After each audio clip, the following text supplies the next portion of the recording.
Assalamualaikum warahmatullahi wabarakatuh. Selamat datang di channel Rocky Marbun. Ini adalah channel pendidikan hukum dan pengabdian masyarakat. Kali ini adalah episode yang ke-6 ya.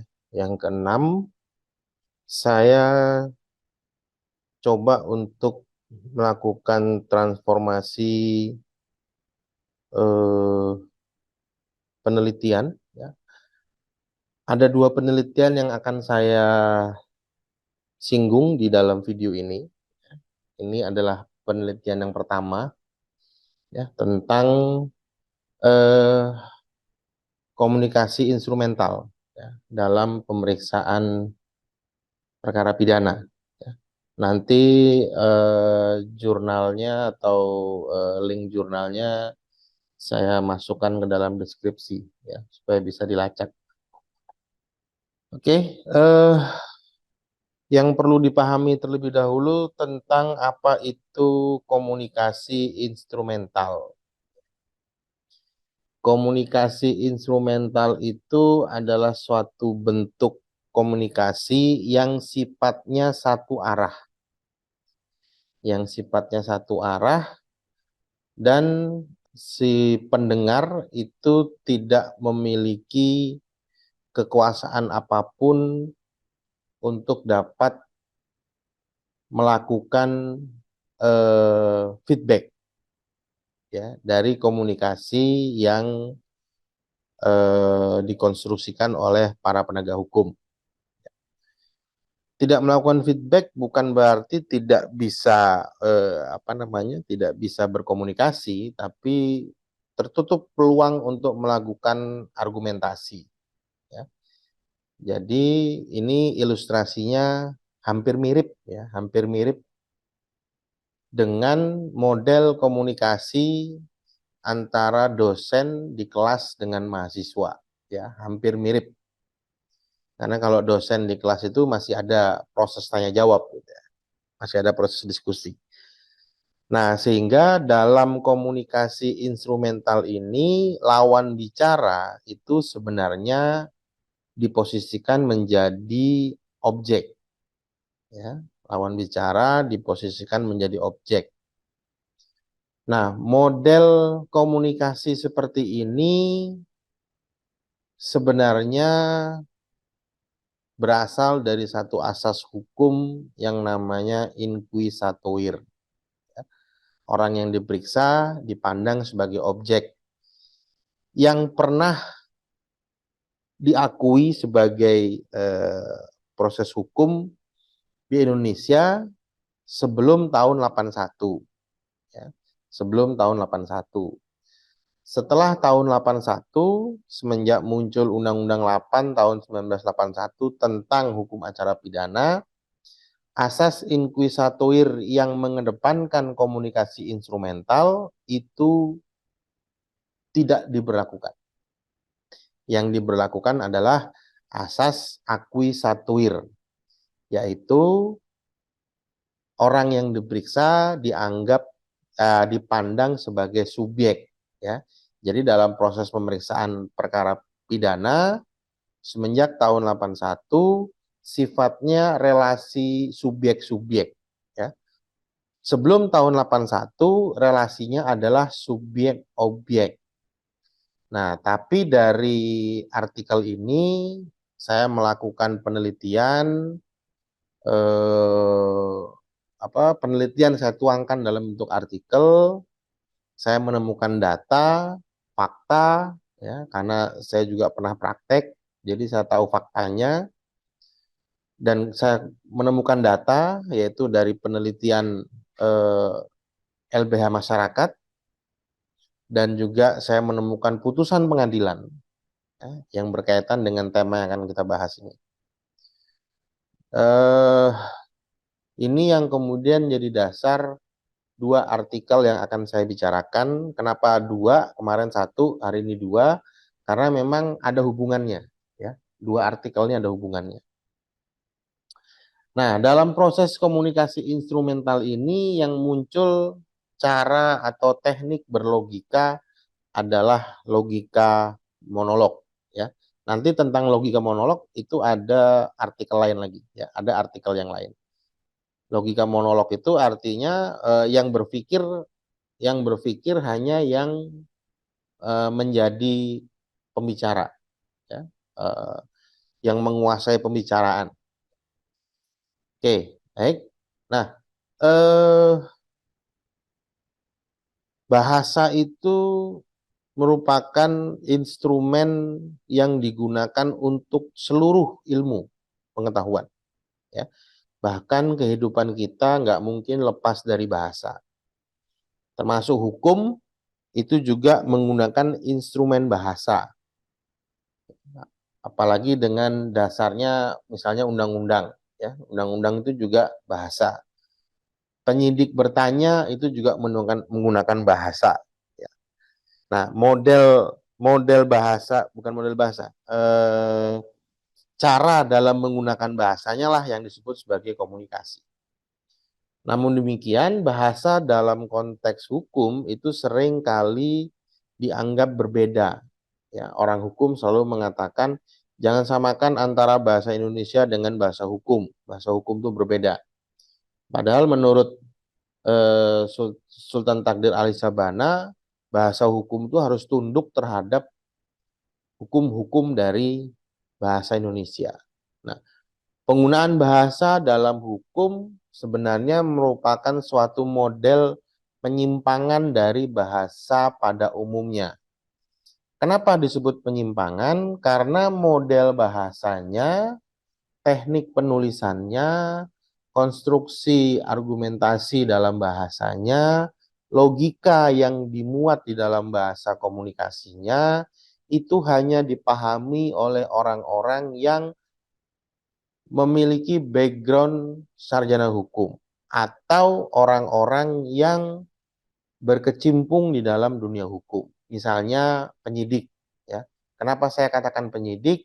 Karena penyidik itu mayoritas bukan orang hukum, tapi mereka dididik melalui satu pelatihan khusus gitu ya. Kalau kalau di dalam undang-undang acara pidana, mereka dididik dengan pelatihan reserse kriminal. Sehingga penyidik itu memahami,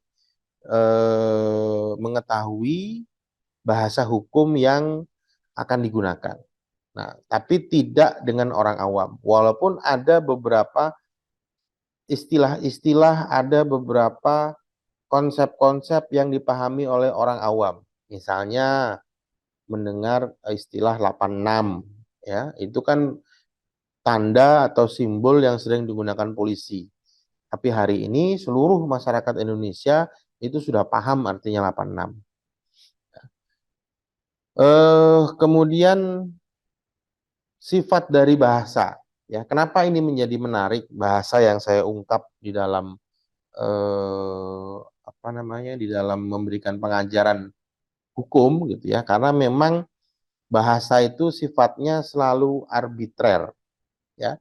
Walaupun orang hukum mengatakan tidak boleh ada yang multitafsir, tapi setiap kata, setiap kalimat, setiap frasa itu selalu bersifat multitafsir, bersifat arbitrer. Ya, arbitrer itu sebenarnya artinya adalah sewenang-wenang. Kenapa disebut sewenang-wenang? Karena tergantung siapa yang membaca, ya, tergantung siapa yang membaca. Nah, sifat arbitrer dalam hukum justru ditandai dengan suatu kata yang merupakan kata khusus, ya. Kata khusus yang tidak lagi bermakna denotasi, tapi sudah bermakna konotasi. Itu sebabnya hanya orang hukum yang mengerti. Dan makna tersebut, makna konotasi tersebut itu selalu menyembunyikan kepentingan dari orang yang mengucapkan. Sehingga kepentingan itu menjadi unsur utama dalam memberikan makna dari suatu kata pada ruang lingkup ilmu hukum. Ya. Oke, nah kemudian bahasa juga memiliki hubungan yang sangat erat dengan kewenangan. Ya. di video kalau saya nggak salah yang kedua, yang kedua ya, yang kedua itu ada asas namanya asas tiada jabatan tanpa wewenang. Jadi setiap orang yang punya jabatan pasti memiliki kewenangan. Nah, cara mengoperasionalkan kewenangan itu melalui bahasa. Ya. Bahasa ini jangan dipandang sebagai hanya sekedar bahasa tertulis ataupun bahasa lisan, ya. Tapi dalam konteks ilmu komunikasi justru dikatakan pertukaran simbol atau pertukaran tanda dalam proses komunikasi itu lebih banyak dipahami bukan karena bahasanya, lebih banyak dipahami juga karena intonasi dan gestur, ya. Jadi tidak mungkin kemudian orang berbahasa, berkomunikasi itu tanpa gestur.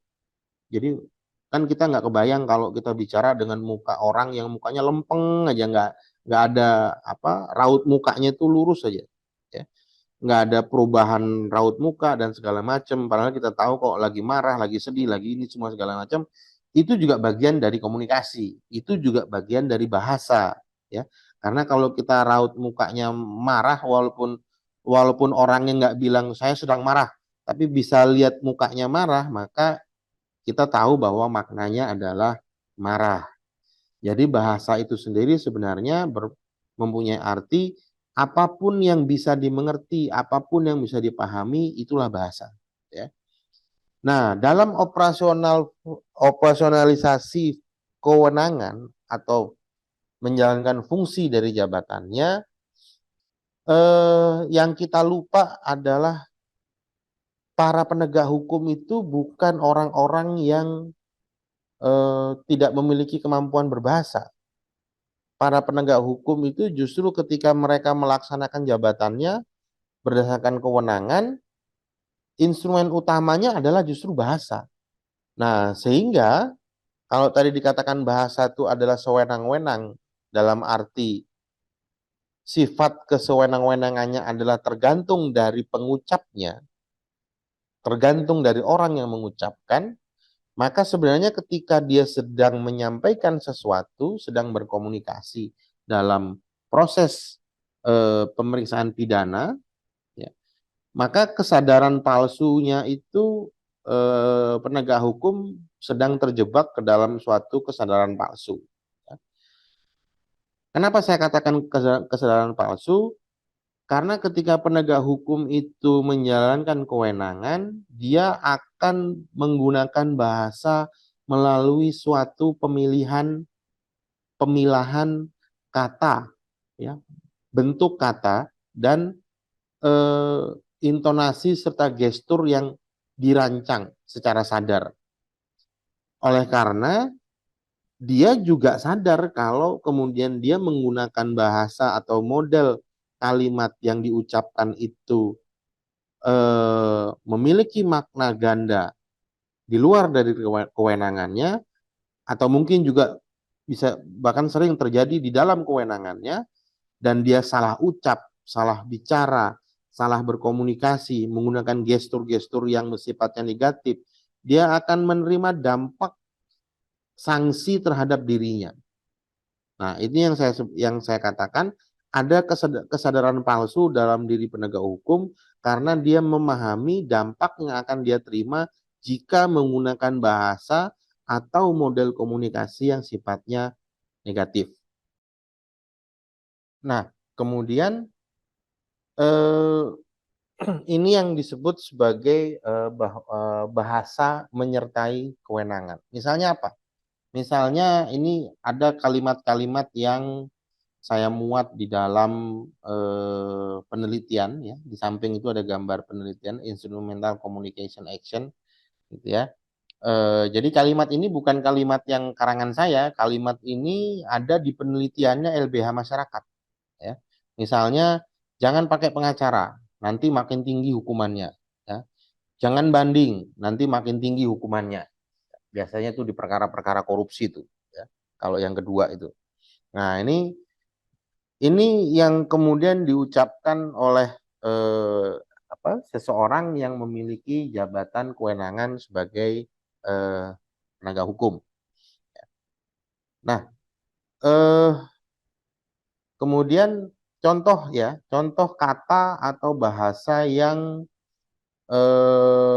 memunculkan makna konotatif ya, yang dipahami oleh para penegak hukum, para sarjana hukum, tapi memunculkan dampak ya.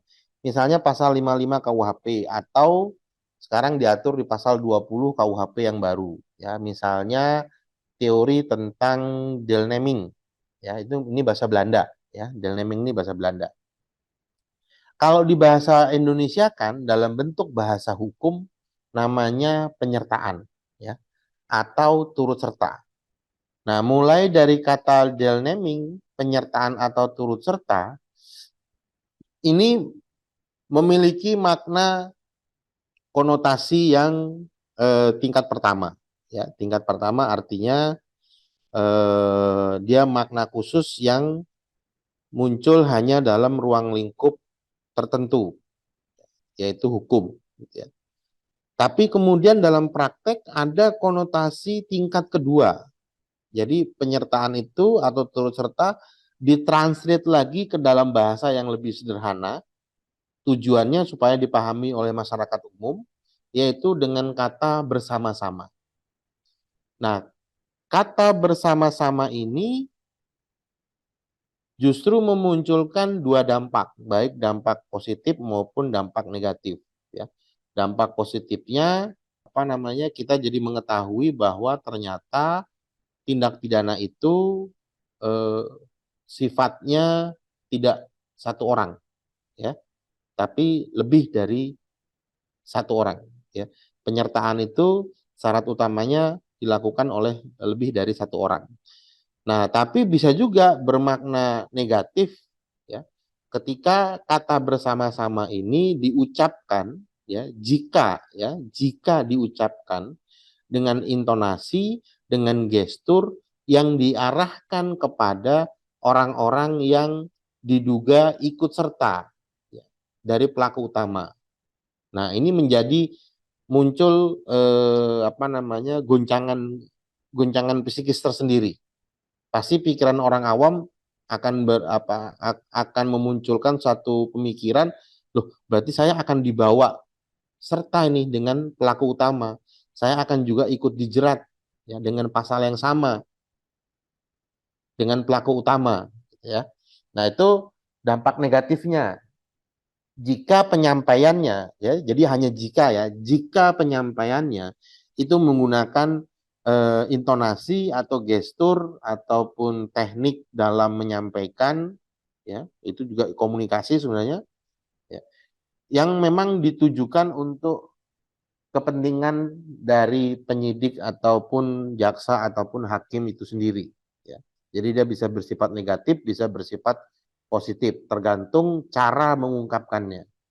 Jadi masyarakat atau Anda perlu paham ketika seseorang penegak hukum mengungkapkan kata bersama-sama ini, maka sebenarnya dia sedang berbicara tentang penyertaan, tentang tindak pidana penyertaan. Hanya kemudian Anda harus berani untuk bertanya, apakah bersama-sama itu termasuk diri Anda atau enggak? Itu yang harus clear ya. Karena terkadang dengan menggunakan kata bersama-sama dalam suatu administrasi peradilan itu seringkali tidak disebutkan, ya. Terutama dalam proses penyidikan, ya, tidak disebutkan oleh penyidik bersama-sama itu siapa saja, gitu ya. Nah, memang patut dimaklumi, mungkin penyidik bersikap berhati-hati, ya, supaya tidak kesalahan dalam menjerat seseorang dalam ranah pidana. Ya.